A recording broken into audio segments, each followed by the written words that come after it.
De manière générale, en informatique, le tri est une opération qui est nécessaire dans la plupart des cas où il y a un minimum de traitement de données. L'Unix dispose de la commande sort qui permet de trier des données qui sont fournies en entrée.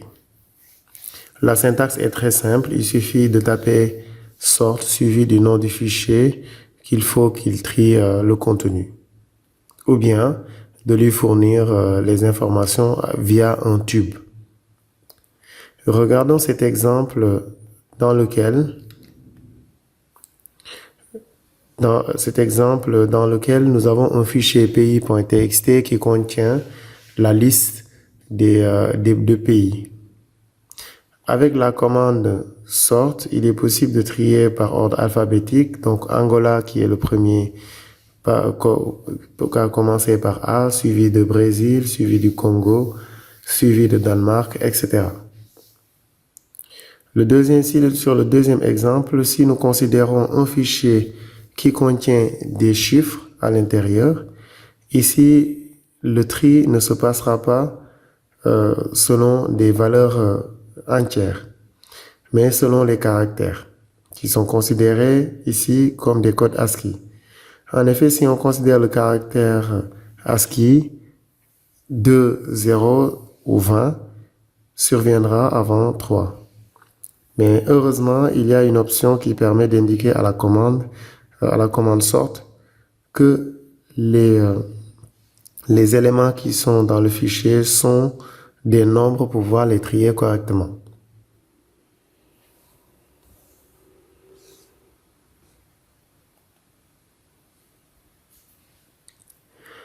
Pour trier des nombres ou trier un fichier qui contient des nombres, il suffit de lui donner l'option N et les éléments de chaque ligne seront considérés comme étant des nombres réels et sont triés suivant cet ordre, plutôt que par défaut l'ordre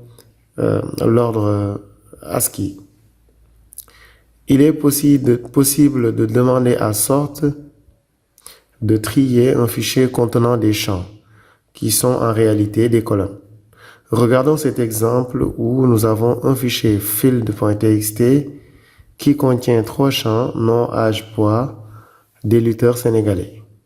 Avec l'option T, on lui indique quel est le séparateur, en l'occurrence 2 points, et avec l'option K, on lui indique quelle est la clé qui doit être utilisée pour faire le tri. Ici, c'est la deuxième colonne qui est celle de l'âge qui est utilisée.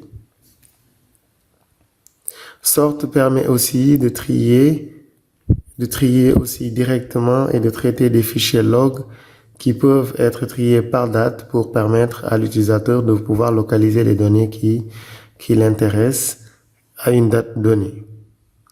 Il y a énormément de possibilités avec la commande sort, donc n'hésitez pas à aller voir sa page manuelle pour voir quelles sont les options qui sont disponibles.